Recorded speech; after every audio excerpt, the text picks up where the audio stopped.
Hello dear students. So as we have started the second chapter of your syllabus, that is sexual reproduction in flowering plant. So in last class I completed that chapter, and in today's session we will discuss about some important points from that chapter and the revision of the second chapter. Okay. So we go through the revision. So I write the first chapter name, that is sexual reproduction in flowering plant.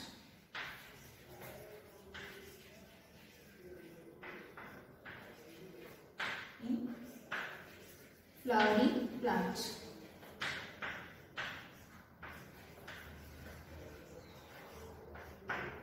Already we have studied about this topic.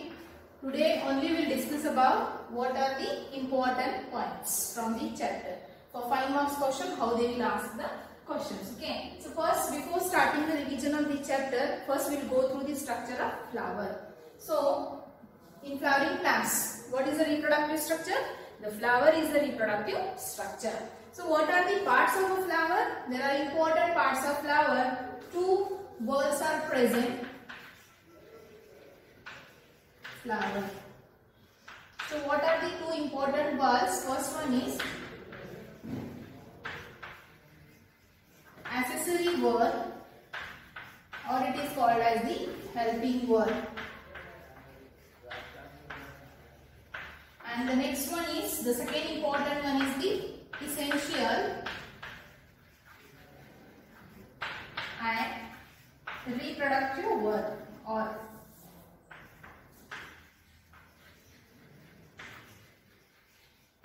okay, as you know, this essential accessory whorls are again 2. First one is the calyx and second one is the corolla. Okay, and next one is the important are what? Essential. Androecium and gynoecium.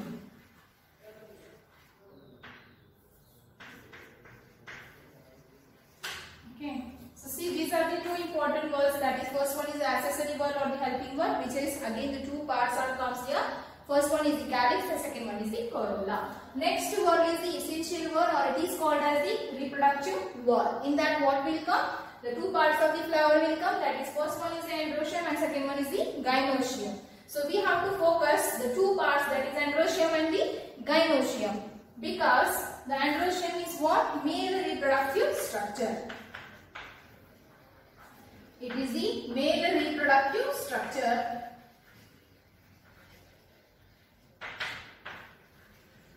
And this gynoecium is what? The female reproductive structure. So, in the sexual reproduction, who will play the important role? The male reproductive structure and the female reproductive structure. So, this is briefly I discussed about the flower, structure of flower, that you have to remember. If you know the labelings, if you know the parts of flower, then only you can easily understand how the reproduction occurs. So, now we will go through what? First one is the androecium.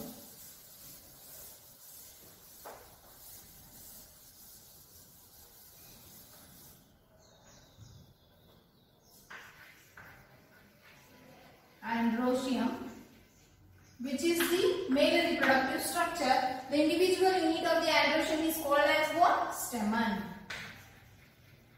Okay, and again the stamen, how the structure is, and this is anther.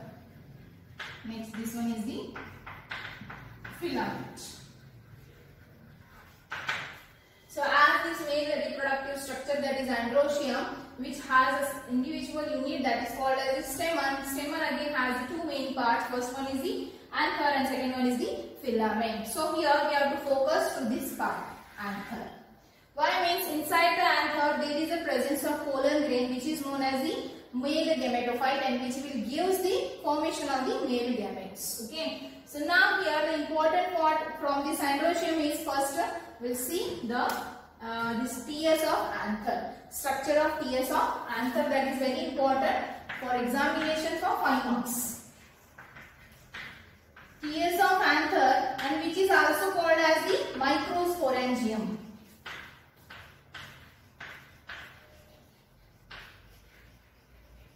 Microsporangium.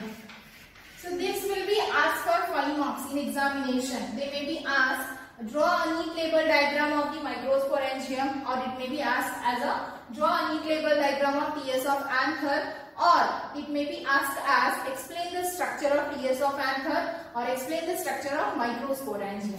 So as I will draw, the microsporangium is nothing but this anther, and here we have to see the TS. TS means transverse section. When we will take the section of anther, how the structure is, that we have to see. So here roughly I will draw the diagrams. So the diagram which I have given when I taught this topic, that diagrams you have to refer for the examination. Okay, so this is the rough sketch I am drawing. So what are the layers? There are how many wall layers? 4 wall layers in the anther.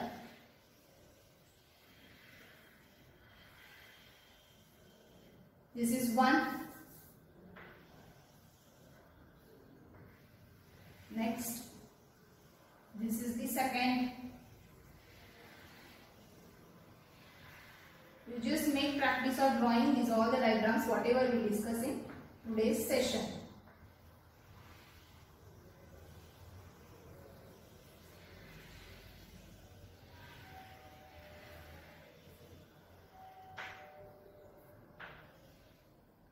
Okay, and here inside this.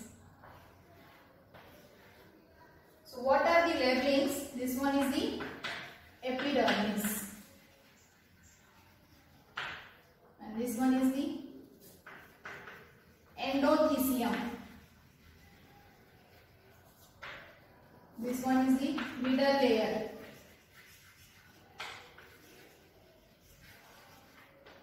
This one is the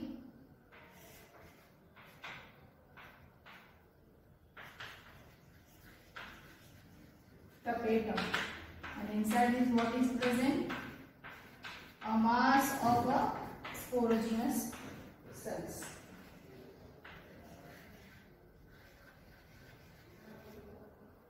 Or you can call it as a sporogenous tissue. So this is the rough sketch I drawn here. That is nothing but the TS of anther, or it is called as what? The microsporangium. So basically it has what? The 4 wall layers. So this 1, 2, 3, 4 wall layers are present. That is epidermis, endothecium, middle layer and the tapetum. Out of these 4 wall layers, what these 3 wall layers are there?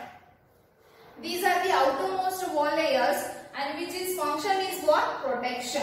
It gives the protection, and then what? It also helps in the process of what? Dehiscence of anther. Means here whatever the tissues are present inside this at the center, they will protect. These 3 wall layers will protect to the inner tissues, and they will give the protection, and they also help in the process of dehiscence. Dehiscence means whenever this sporogenous tissue becomes pollen grain, at that time what happens? After the formation of pollen grain, the anther wall will be get burst. Means anther wall will be get ruptured. So who will help to rupture that wall? These 3 wall layers. So after rupturing the wall, this process is called as what? Dehiscence, or it is called as the anthesis. And then whatever the pollen grains are present inside this, they will come out. Okay, so this is about the 3 wall layers.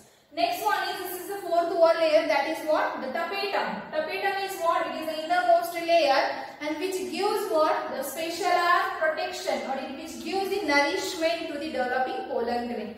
Whatever these sporogenous tissues are present at the center, they becomes the pollen grain. So who will nourish them?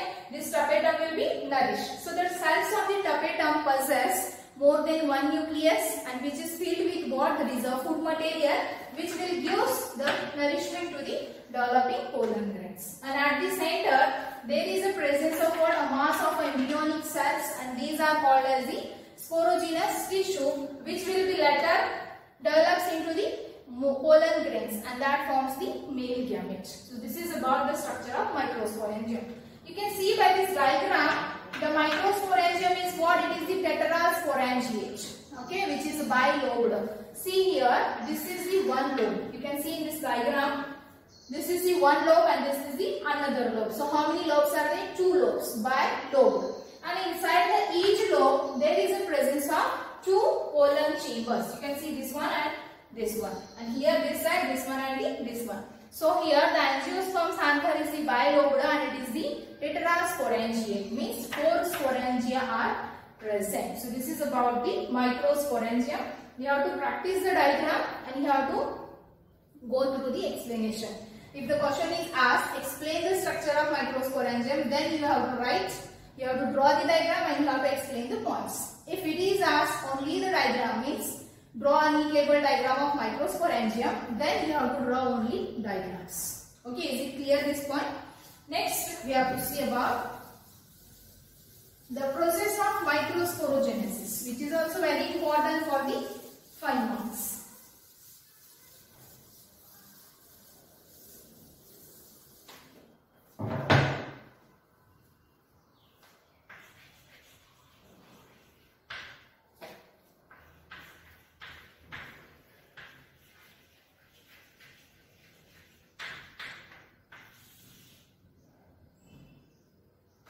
Okay, so this is about the process of microsporogenesis. Microsporogenesis means it is a process of formation of the microspore from microspore mother cell or pollen mother cell through meiosis. Okay, already you know the definition. Well, I will repeat once again. The formation of microspores or pollen grain from microspore mother cell or the pollen mother cell through meiosis. It means whatever the diagram we are seeing here, so that is microsporangium diagram. I told you there is a presence of a sporogenous tissue inside this. So what the inside this sporogenous tissues are present, each one of the sporogenous tissue act as the pollen mother cell or the microspore mother cell. So we will consider one of these cell. Okay, we will take this one. Consider this is the MMC. What is mean by MMC? Microspore mother cell. Next one is PMC. What is mean by PMC? Pollen mother cell. By these two names you can call any name for this. Okay, so this is one cell from the sporogenous tissue which act as the MMC or the PMC and which goes through the division. That is what? The meiosis division.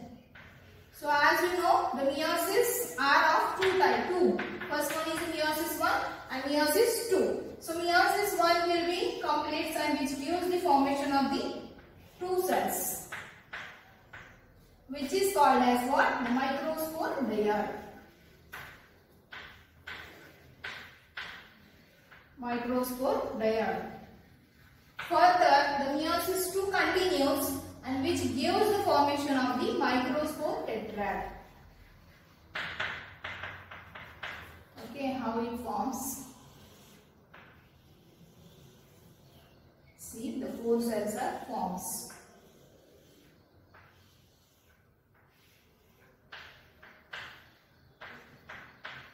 One cell divide which forms 2 cells, 2 cells divide which forms the 4 cell. So as these 4 cells are living together in a cluster, so it is called as the microspore tetrad.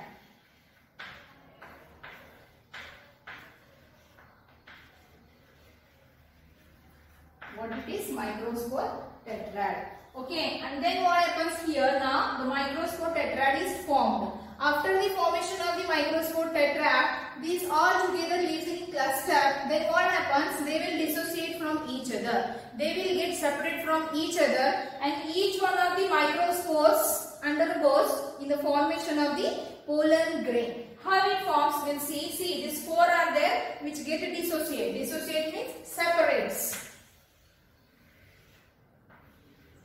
Suppose this is the one microspore, okay, which has been got dissociate from this microspore tetrad. So here this one is the microspore. Then what happens here? This microspore undergoes in a mitotic division and which results in the formation of 2 unequal cells. Mitotic, that is mitosis, which results in the formation of 2 unequal cells. One is the smaller and one is the larger. You can see this one is the smaller, this one is the larger. So namely these 2 cells are, this one is the generative cell and this one is the vegetative cell. Okay, so here what happens? This generative cell and the vegetative cell, and this will be develops into the pollen grains.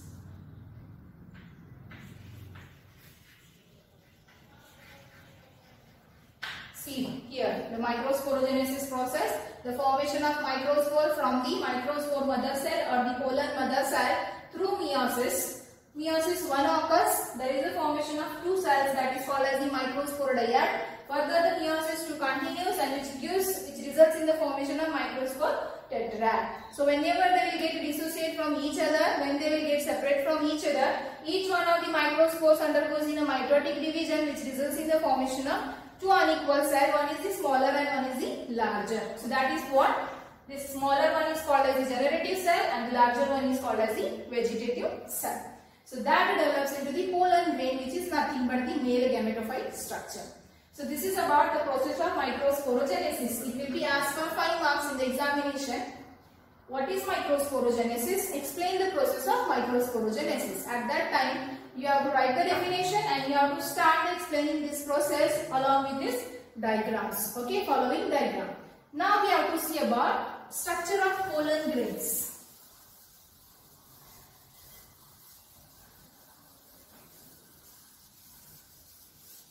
Next point we have to discuss about the pollen grains, which is also very important. The pollen grain diagram will be asked for the 2 marks or it may be asked for the 3 marks. So what is the diagram? I am drawing here the rough diagrams. You follow the diagrams whatever the notes are provided.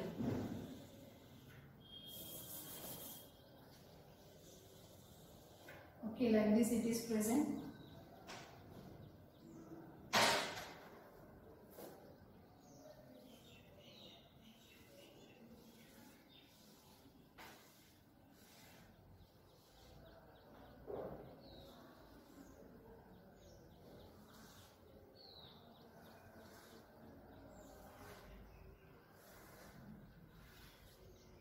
Okay, so this is the exine layer. And again one more layer is present, that is inner layer. Next it has the 2 cells. Here on the exine layer there is the presence of 4 like structures.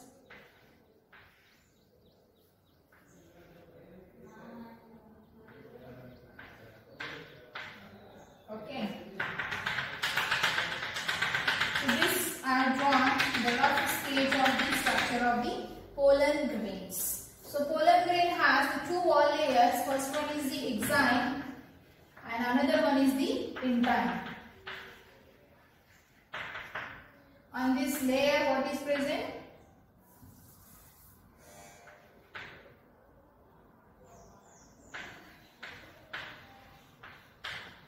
That is what germ pores. This is the smaller one, what I said, this vegetative cell and this one is the generative cell. The smaller one is the generative cell and this larger one is the vegetative cell.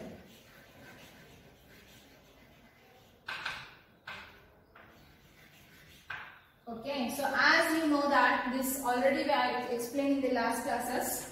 This pollen grain has the 2 wall layers. First one is the outer one is called as the exine layer and inner one is called as the intine layer. So you can see that the exine layer is a very thick and tough it is, and this intine layer which is very thin. So exine is made up of this sporopollenine, the chemical that is sporopollenine. On the exine layer there is a presence of what? The pore-like structure which is called as the germ pore. Okay, and this here wherever this germ pore is present, this exine wall layer is what? Discontinuous layer. So wherever the germ pores are present at that region, the sporopollenine is absent. Next one is intine. So intine is what? The innermost layer of the pollen grain which is very thin and it is made up of the cellulose. Next one is this pollen grain has 2 unequal cells. First one is the smaller one is the generative cell and the larger one is the vegetative cell. So as this vegetative cell is a larger which is filled with what? Abundant reserve food material, and this is the generative cell.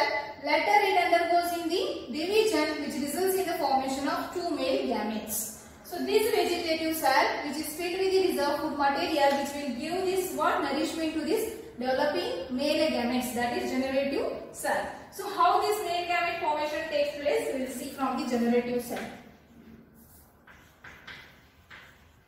Formation of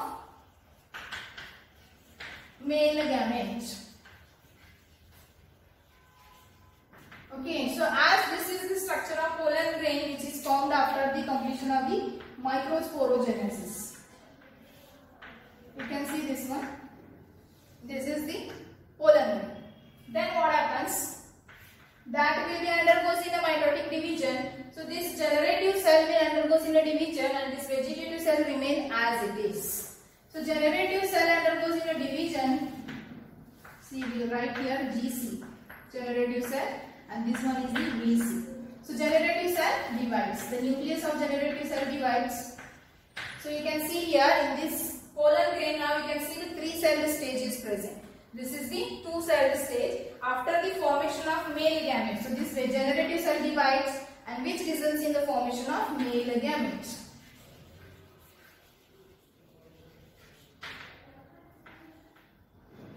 Okay, and this vegetative cell remain as it is. So now this pollen grain is called as the 3-celled pollen grain. One is the vegetative cell, another 2 are the male gametes. Now here the formation of male gamete is completed. Okay, and then next we have to see about the structure of the female gamete, how this female gamete formation takes place. So before that, I will tell you about some points of the pollen grain, means more knowledge about the pollen grain. So pollen grain, the study of pollen grain is called as palynology. The point is palynology. Palynology means the study of pollen grain is called as the palynology, and then here the pollen grain has some of the useful aspects as well as the harmful aspects. The question will be asked for 1 mark or the 2 mark. What are the benefits of pollen grain? What are the harmful aspects of the pollen grain? So what are the benefit means, as these pollen grains are rich in the nutrients, so these pollen grains nowadays they are using as a food supplement. Okay, using as a food supplements. Food supplements, that is in the form of tablets and the syrups. So these are the useful benefits. Okay, and then next one is what are the harmful aspects. As these pollen grains are in a powder in the nature, so here what happens, this pollen grain may causes the respiratory diseases. Some of the persons will get the pollen allergy, and the respiratory diseases can occur, that is called as the bronchial diseases. And then this next one is the pollen grains are preserved in what? As a pollen bank. Pollen bank for the future use. So as you heard about the blood bank, seed bank, similarly like the pollen banks are present. So how these pollen grains are preserved? They are preserved in the liquid nitrogen. You remember this point because in the NEET examination or in the annual examination of TERI annual examination, on this basis the question will be asked for 1 mark or the 2 marks. Okay, so the pollen grains are preserved in the liquid nitrogen at minus 196 degree Celsius. So this is about the pollen grain, and the formation of the male gametes is completed. Now we have to go through the female reproductive structure and the female gametes development. Okay. So as you know, the female reproductive structure is the gynoecium, which has how many parts? Mainly 3 parts you should remember.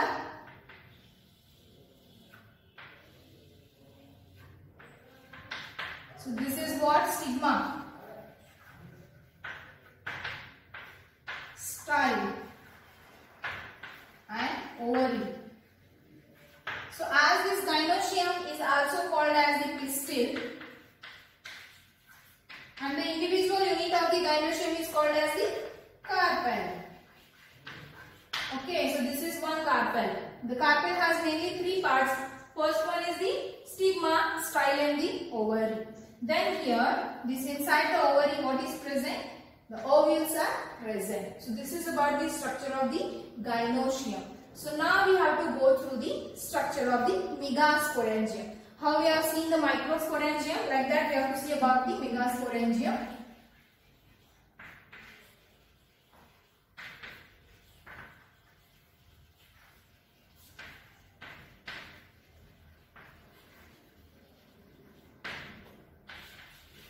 Which is nothing but ovule. Okay, so now here the anatropous ovule. We have to study about the structure of anatropous ovule.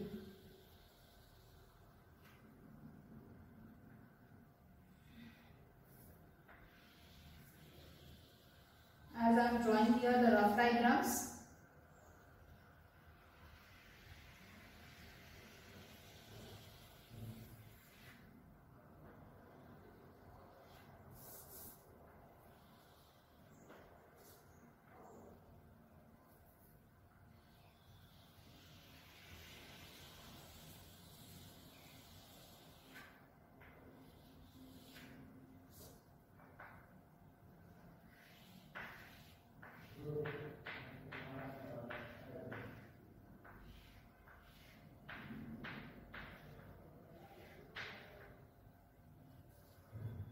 So what are the parts? This megasporangium has mainly three parts.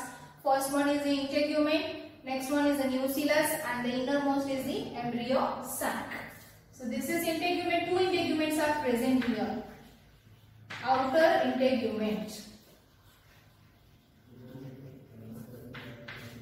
and the inner integument. Okay, and this one is the nucellus.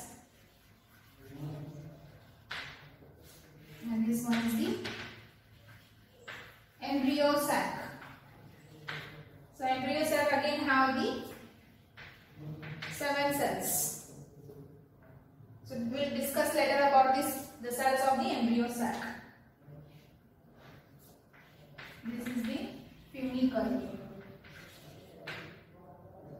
This is the hilum.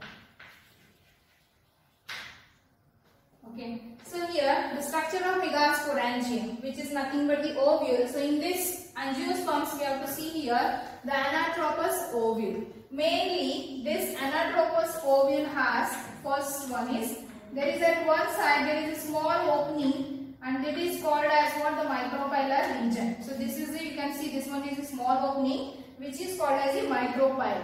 So exactly opposite to this micropyle there is a region which is called as the chalaza, or you can call it as the chalazal region. So this is about the micropyle and this is exactly opposite what is present, the chalaza is present. So this angiospermic ovule, it may be of a unitegmic or the bitegmic. It is presence of what? Based on the presence of number of the outer wall layers. That is, if it is one wall layer present, that is unitegmic. If two are present, bitegmic. So you can see there are two wall layers are present, which is called as the bitegmic. You can see the outer one is the outer integument and inner one is the inner integument. So next to this integument, in between the integument and the embryo sac, there is a presence of nucellus, which is called as what? The nutritive tissue, which is filled with what? The reserved material.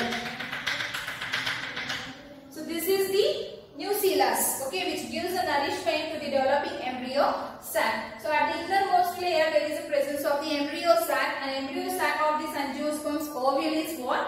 7 cell and the 8 nucleated. Later in detail we will discuss about the structure of the embryo sac.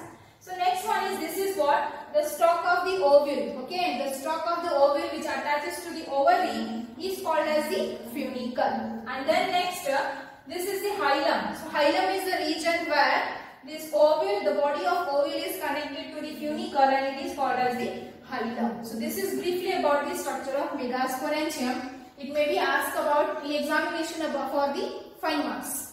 That is what explains the structure of the megasporangium. Or it may be asked only the diagram for 3 marks. Draw any table diagram of the ovule. So this is about the ovule. So now we will discuss about the next point, that is the process of megasporogenesis.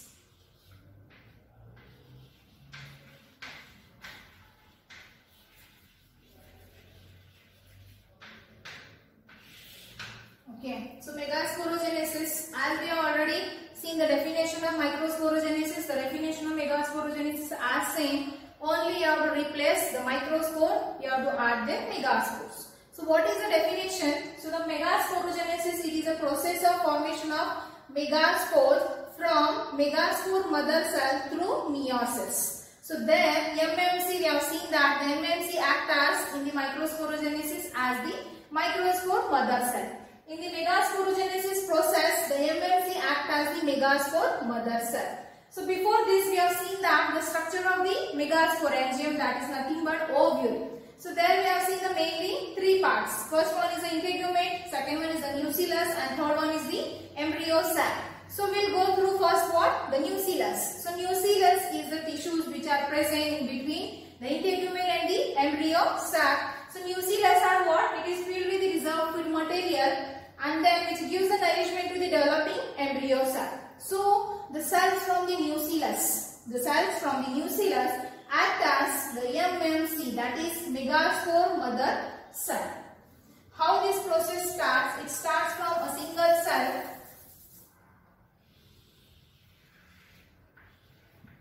Okay, so this is what the MMC. MMC means megaspore mother cell. So the formation of megaspore mother cell through formation of megaspore through meiotic division means the meiosis occurs same as in the microsporogenesis how it occurs.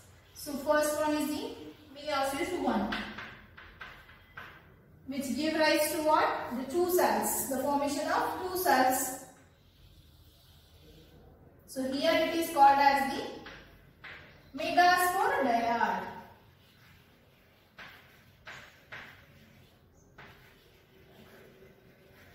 Further, the meiosis 2 continues, which gives rise to formation of 4 cells. Meiosis 2, and which give rise to how many cells? The 4 cells are formed.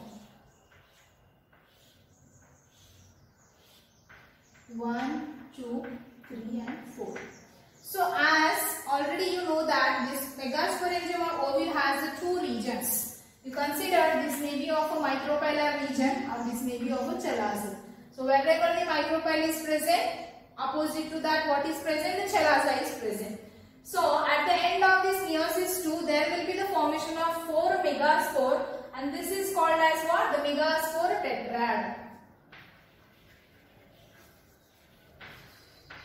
Megaspore tetrad. Next here, what is the main point you should remember? In the microsporogenesis process, 4 microspores were formed and that all the 4s are the functional. But here somewhat the changes are present. Here also the formation of 4 megaspore takes place, that is called as the megaspore tetrad. But what the thing is, out of these 4 megaspores, only 1 megaspore is the functional megaspore. So that may be from the micropylar region or that may be from the chalazal region. If we consider the cell which is towards means the megaspore which is towards the micropylar region is the functional. Okay, functional. Then what happens? The remaining 3 megaspore towards the chalaza will get degenerate. So they will get out from the process. Only this one single megaspore can be continuous the further formation of the female gametophyte. Suppose if one of the cell from this chalaza is the functional, then what happens? This remaining 3 from the towards the micropyle will get degenerate. So what the point you should remember is, out of these 4 megaspore, only 1 is the functional megaspore and 3 will be get degenerate. So this is about the formation of megaspore, which continues, the functional megaspore continues the formation of the female gametophyte. How it forms, we'll see.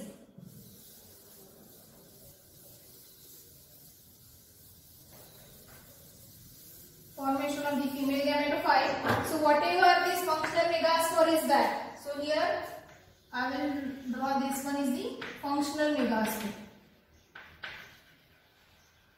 Functional megaspore.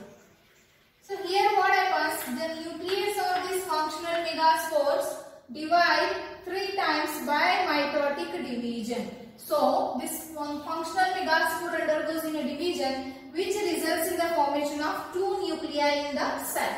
First the nuclear division starts formation. Okay. See, this is one cell. So here what? Here now one cell is formed, and that is two what? The 2 nuclei is formed. One start moving to the upper side and one start moving to the lower sides. Okay, 2 nuclei are present. Here it is at one side and here it is what? Another side. So this is, we have to consider one region as a micropyle and another region as the chalaza. Suppose if we are considering this is the micropyle and this is what? The chalaza. Okay. Next one is, so this embryo sac is called as the 2 nucleated embryo sac.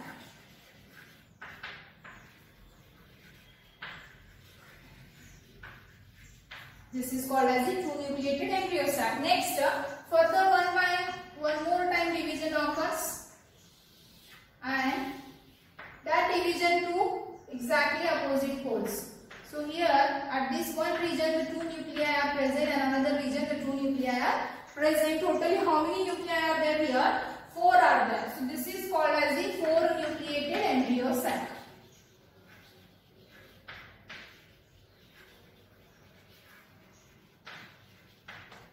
So now lastly one more time the nuclear division occurs, and that gives rise to the formation of 8 nuclei.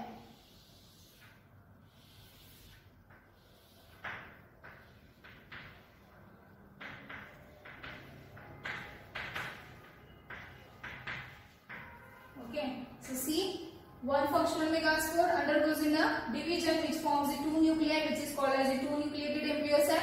Further the division continues towards the opposite poles. It forms the 4 nucleated embryo sac. Finally it forms the 8 nucleated embryo sac.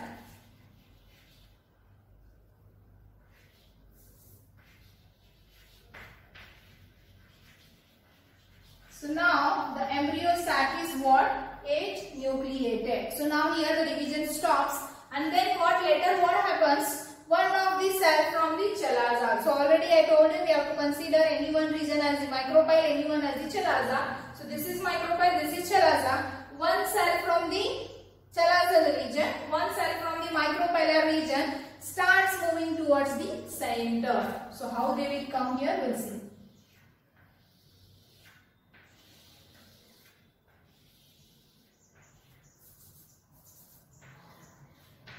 Okay, here what? The 3 are present.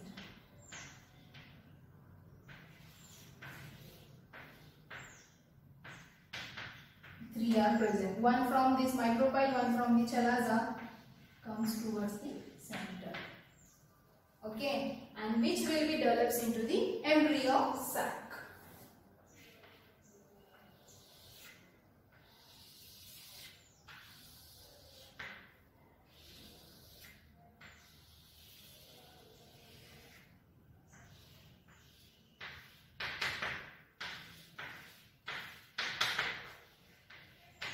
So now at the end of this formation of the embryo sac, this angiospermic embryo sac contains 7 cells and the 8 nuclei. Means see, totally 8 cells are present. One of the cell from micropyle and one from the chalaza. They came at the center, and then what happens? These 2 cells get fused, and which forms one cell and which contains the 2 nuclei. So 3 are towards the micropyle, 1, 2, 3. Towards the chalaza, 3, 1, 2, 3. These 2 becomes one cell. Okay. So now totally how many cells are present? 7 cells. 1, 2, 3, 4, 5, 6, 7. So totally the embryo sac contains 7 cells and the 8 nuclei. This is your embryo sac. So you can see in the diagram, at the central cell there have presence of what? The 2 nuclei. So this is about the embryo sac. So in detail about the embryo sac, what are the labelings, what are the parts, we'll discuss the separate point. Okay. So the question may be asked based on this point is, what is megasporogenesis? Explain the process of megasporogenesis, or explain the process of megasporogenesis. So at that time you have to write the definition, you have to explain this process along with the diagram. And it is also called as the monosporic development of the female gametophyte.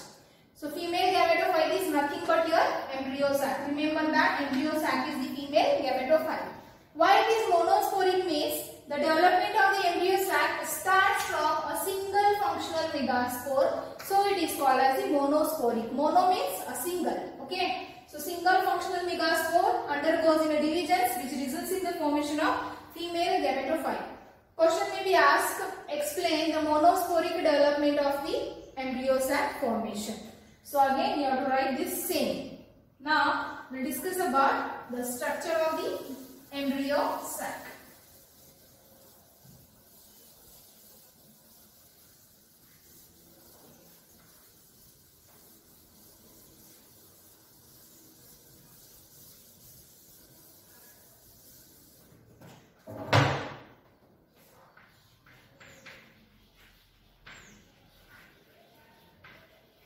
Which is very important, and I will draw the diagram here.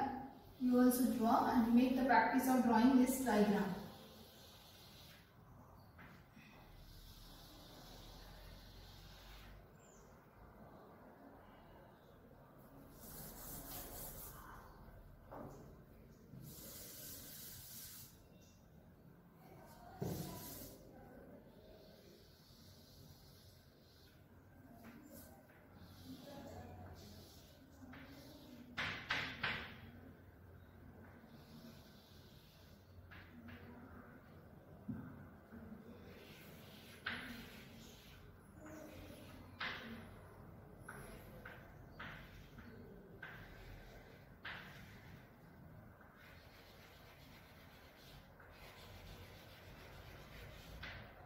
Okay, and at the center what I told you, the two cells get fuses and which forms the single cell but two nucleus are present. So this is the micropyle region and this is the chalazal region. So always you should remember what are the cells which are present towards the micropyle and which are present towards the chalaza. You should remember. So always remember that the three cells are present towards the chalaza are called as the antipodal cells, and the three cells which are present towards the micropyle is called as the egg apparatus. Out of these three, this single one is called as the egg cell, and these two are called as the synergids, and together these three cells are called as the egg apparatus.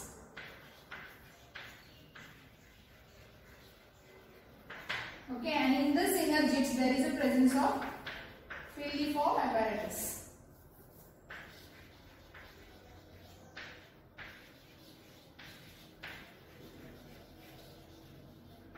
And at the center the cells are present which is called as the central cell, or it is called as the polar nuclei, or it is also called as the secondary nucleus.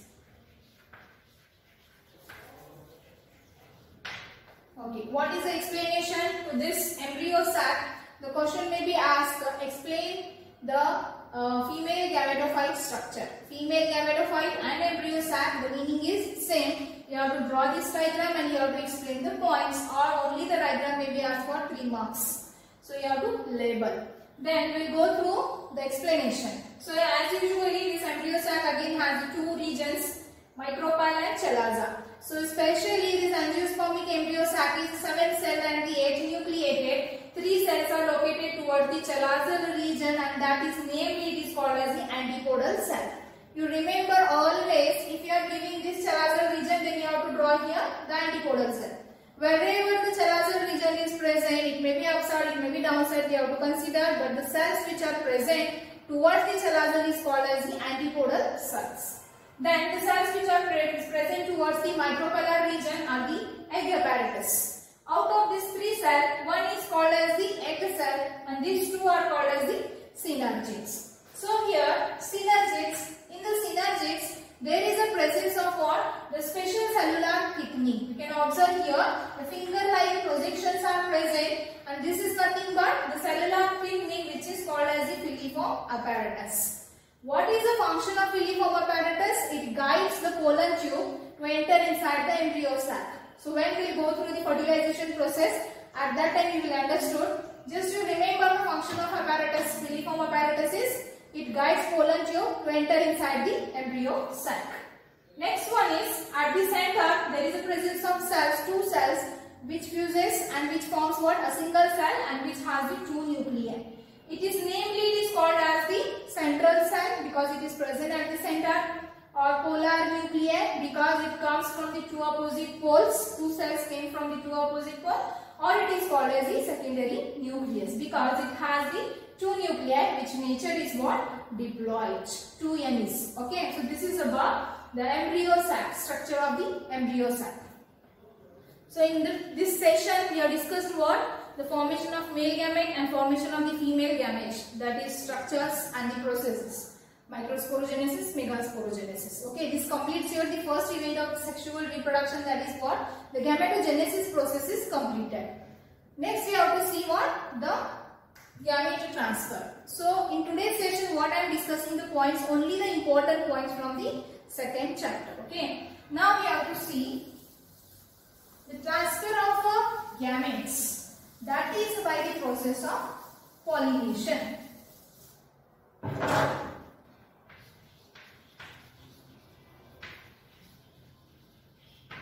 So, in first chapter already you have studied how this gamete transfer in the different organisms. So, in the angiosperms we should go through what? The transfer of gametes through the process of what? Pollination. Pollination means the transfer of pollen grain from anther to the stigma is called as the pollination. Anther. Okay, pollen grains are what? Male gamete which is present inside the anther, and this female gamete. So, female reproductive structure, you know that. Stigma, style and ovary. To reach inside this what? The female gamete, first the pollen grain should come on where? On the stigmatic surface. So this pollination is of again three types. The pollination is of three types. First one is the autogamy. Second one is the xenogamy. And third one is the xenogamy. So here briefly we discuss about the pollination. Autogamy means which is called as the self-pollination. Means here if the plant is bisexual in which the pollination occurs. How means? Self means what? By self it occurs. On the same flower, the pollen grain will be transferred from anther to the stigma of the same flower is called as the autogamy. Next one is the xenogamy.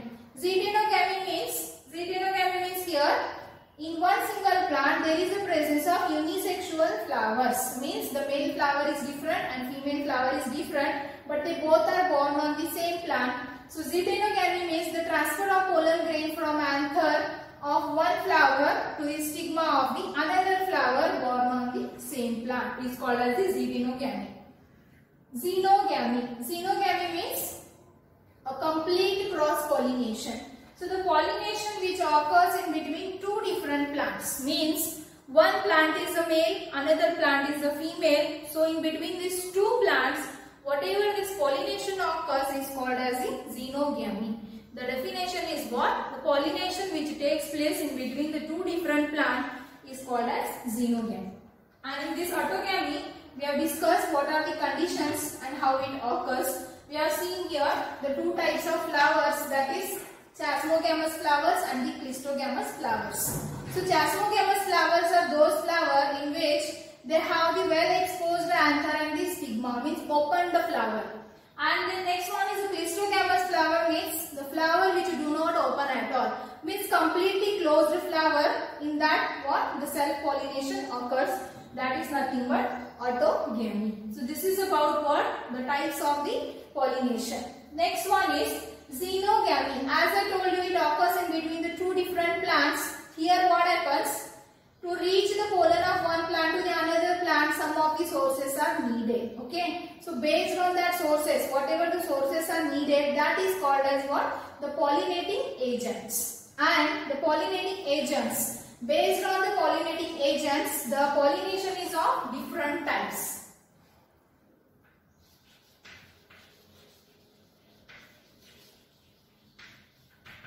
Pollinating agents. So complete cross pollination needed. The pollinating agents.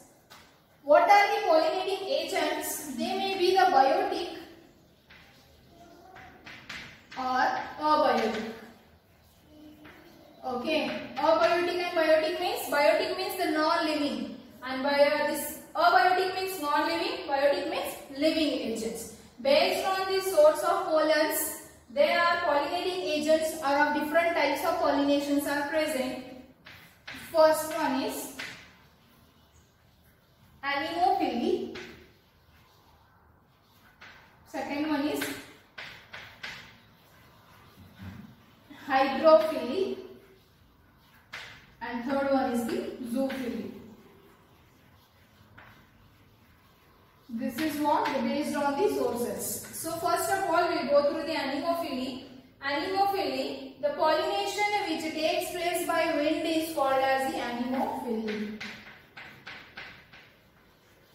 Next one is hydrophily. The pollination which takes place by the water is called as the hydrophily. Last one is the pollination which takes place by the animals is called as the zoophily. First one, anemophily by the wind, so hydrophily by water. So you can see the wind and the water are the what? The abiotic agents, and this animal are the biotic agents. So we have discussed already in detail about these points. Here we will see the brief points. So anemophily means the pollination which takes place by the wind is called as the anemophily, and that flowers are called as the anemophilous flowers. Then what are the conditions which requires in this anemophily is the flowers should be what? Light in weight, they should be powdery, they should not be sticky, means they should be not sticky, and then by that easily they can be transferred from the anther to the stigma with the help of wind currents. And then the gynoecium should possess the feathery stigma, by that easily the pollen grains can come in contact. Next one is hydrophily. Hydrophily means the pollination which takes place by the water is called as hydrophily, and such flowers are called as the hydrophilous flowers. So we have discussed some of the examples, okay, and then we have seen how this pollination occurs. So you remember one point from this is the mechanism of pollination in Vallisneria and seagrasses. So Vallisneria and seagrasses, how the structure of flowers are present, how in that the pollination takes place through the hydrophily. You have to remember, the question may be asked for 3 marks. Explain the mechanism of pollination in Vallisneria and the seagrasses. The last one is the zoophily. Zoophily means the pollination which takes place by the animal is called as the zoophily, and such flowers are called as the zoophilous flower. What are the conditions are required for this zoophily is the flower should be what? Fragrant. They should be colorful. They should be what? Nectarful. If it is this, all the points are present, easily the animals can attract towards these flowers and the pollination can occur through the animal. So one of the flower I told you the name, that name is what? The Amorphophilous flower, which height is what? 6 feet in height. So remember that one, because it will ask in the NEET examination for 1 mark question, that is name the largest flower. What is that? Amorphophilous. What is the height? 6 feet. And in this you should remember the example moth and the yucca plant. Okay, how their life cycle is incomplete without each other's. And then what? You have to remember that example in the zoophily. So this is briefly about the pollination. Next point we have to discuss about the pollen-pistil interaction.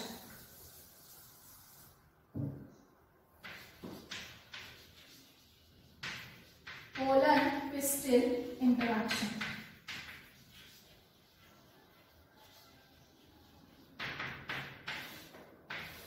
Pollen-pistil interaction. So as after the gamete transfer by the pollination, what happens? All the pollen grain came on the stigmatic surface. So as in the cross pollination, the pollen grain can be transferred with the help of agents. Here what happens? Pollen-pistil interaction means how these pollen grains will be interacted with this pistil. So here we have to see the point is what? The transfer of pollen grain takes place on the stigmatic surface. So the pollen grain comes from wherever, they can be come from different species also. So the acceptation and the rejection of the pollen grain is who will do that? The stigma will be doing. Okay. Okay. If it is of a compatible, the stigma will be recognized either the pollen grain is of compatible or it is incompatible. So if it is compatible, then only that stigma will accept the pollen grain or it will be reject the pollen grain. If it is incompatible, it will reject. So whatever the recognition is that is compatible or incompatible, it is based on the presence of a chemical on the stigmatic surface. If the pollen grain is of same species, same plant, then this stigma will recognize because of chemical, that is it is of same type, okay, same plants, then it accepts. If it is of different type, it will reject. So that process is called as what? Pollen pistil interaction. So in this point, if it is of compatible type, then the stigma accept that pollen grain. So in some plants, the pollen grain will be shared, means they will be released in the two-celled stage. Two-celled means they may possess the vegetative cell and the generative cell. That is one point. If it is in a two-cell stage, then what happens? The formation of male gamete occurs on the stigmatic surface and then the formation of pollen tube takes place. If it is of three-cell stage, the some plants pollen grain releases in the three-cell stage. Three-cell means one is the vegetative cell and two are the male gametes. So next what happens?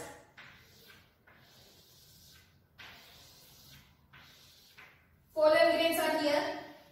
So after the complete three-celled, no matter, means no formation of male gamete, already male gametes are present. Then the process of germination takes place. Germination means the formation of pollen tube. So whenever I taught you the structure of the pollen grain, I told you what? There is a presence of germ pores. Through any one of the pore, the formation of pollen tube takes place. That is nothing but the germ tube. And that tube will be passes, they will reach here. Okay, towards the ovule. Then the synergies which possess the filiform apparatus, they will guide this pollen tube to enter inside the embryo sac and go inside the embryo sac. So this is what the pollen pistil interaction, acceptation and the rejection of the pollen grains. Next we have to see about after the transfer, complete transfer of male and female gamete, next step occurs, that is fertilization.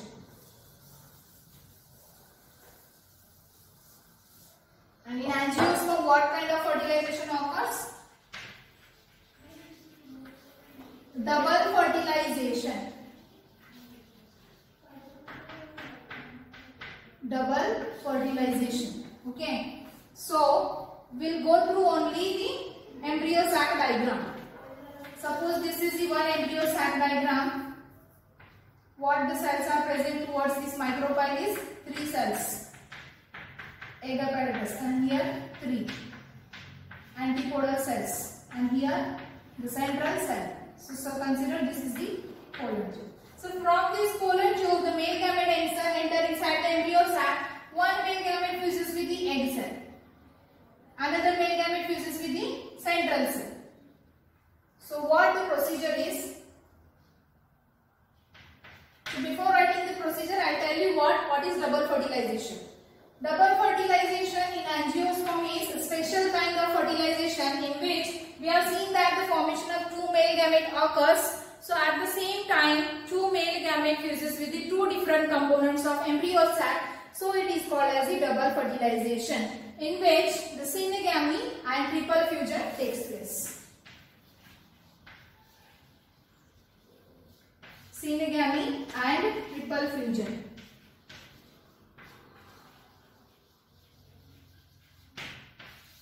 Okay, so synagamy means the fusion of one male gamete with the egg cell is called as the synagamy. The fusion of another male gamete with the secondary nucleus is called as the triple fusion. How it is, we'll see. One male gamete fuses with what? Egg cell. This male gamete is the haploid and this egg cell is the haploid, which results in the formation of what? Zygote. And this is what the diploid in nature. And in triple fusion, what happens to another one male gamete which is haploid it is fused with the secondary nucleus. That is nothing but what here? Central cell. Secondary nucleus, see here at the center this one cell has how many nuclei? 2. So it is diploid in nature and which results in the formation of what? PEN. What it means? Primary endosperm nucleus which is triploid in nature. Primary endosperm nucleus. So you can see here briefly I will tell you in easy way that you will remember 2 male gametes by the process of syngamy. One male gamete fuses with egg cell that results in the formation of zygote. As it is haploid, this one is haploid, it gives what? Zygote is diploid. And next one is another one male gamete which is also haploid and here it fuses with the secondary nucleus which is diploid. Haploid and diploid together what forms? The triploid primary endosperm nucleus. So this is about the result of the double fertilization and triple fusion. So later this zygote develops into embryo and this develops into endosperm in the post fertilization events. So this is about the double fertilization. Based on this, the question may be asked, explain the process of double fertilization and triple fusion in the angiosperms. By that you have to explain these all the points. Last point briefly I will tell you, that is post fertilization changes. Post fertilization events. At the end here what happens? So that is primary endosperm nucleus develops into endosperm. Next, zygote develops into embryo and that completely ovule develops into seed. For ovary develops into fruit. Understood? Briefly I will tell. Endosperm, that is primary endosperm nucleus develops into the endosperm. Again here we have seen the 2 types, that is nuclear and the cellular endosperm. Next one is the embryo. That zygote develops into the embryo, and embryo we have seen here the 2 different structure. So the question may be asked, diploid embryo or monopod embryo. As this angiosperm has the 2 classes, dicotyledone and monocotyledone. So we have to see here the development of the diploid embryo. Already we have seen in the previous classes. And you remember the structure of diploid embryo and the monopod embryo. Next one is ovule develops into seeds after the fertilization. Here you remember the structure. What are the types of seeds? Albuminous, non-albuminous, and what are the structure and parts of the diploid seed and the monopod seed. Lastly, the ovary. After fertilization, ovary develops into fruits. The types of fruit, true fruit and phase fruit. So next one is last point of this chapter, that is polyembryony. First apomixis and next one is polyembryony. Okay, so these 2 are what? Remember the definition of apomixis and the polyembryony. Apomixis means the formation of seed without fertilization. Polyembryony means formation of more than one embryo. Whatever these post-fertilization events are there, from these you remember the definitions that may be asked for 1 marks, or you will remember the structure of diploid and monopod embryo that will be asked for 2 marks, and developmental stages of the diploid embryo. So this is in today's session completely whole chapter, second chapter, that is sexual reproduction in flowering plant. What are the important parts, how the question will ask, we have discussed in today's session. So this completes your second chapter completely. Okay. So in next session, in my next video, I will start the next chapter of your syllabus. Until that, stay home, stay safe. Thank you.